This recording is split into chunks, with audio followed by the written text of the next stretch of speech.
આજે લાભ પાંચમ છે. મિત્રો, તમે મેળામાં જાઓ છો ત્યારે ડટ્ટાવાળું કેલેન્ડર જોયું હશે. પૂઠા ઉપર દેવદેવીના ફોટા હોય, નીચે ડટ્ટો લગાવ્યો હોય. રોજ સૂરજ ઉગે ને એક પાનું ફાટે કે હું તારી લાભ પાંચમ છું. અને એટલે જ મેં લખ્યું છે કે મિત્રોના વૃંદમાં રહીને તું વૃંદાવન બન, તારે રોજની લાભ પાંચમ છે.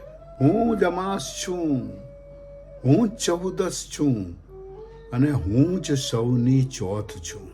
તારા મગજના નશાને તો ખંખેરી નાખ. તો તું જ પૂનમ છે અને તું જ લાભ પાંચમ છે.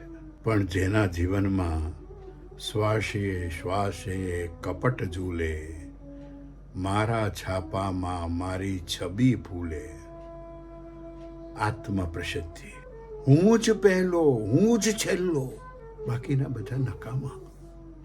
હું જ પહેલો, હું જ છેલ્લો, બાકીના બધા નકામા. મારી જ લીટી મોટી, બાકીની બધી ટૂંકી ટૂંકી. એવા ઓરતાના જ્યારે આંખમાં ડોળા ફરે ને, ત્યારે લાભ પાંચમ પણ આંગણામાં આવીને આત્મવિલોપન કરે.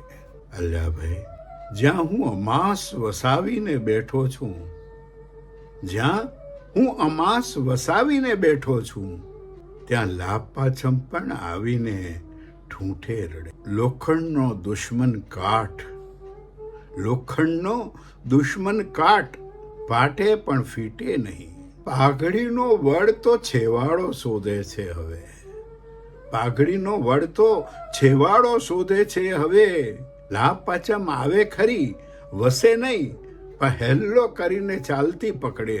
કોઈને આજ મુબારક, કોઈને કાલ મુબારક, મને અને તમને સૌને રસમંજનની લાભ પાંચમ મુબારક.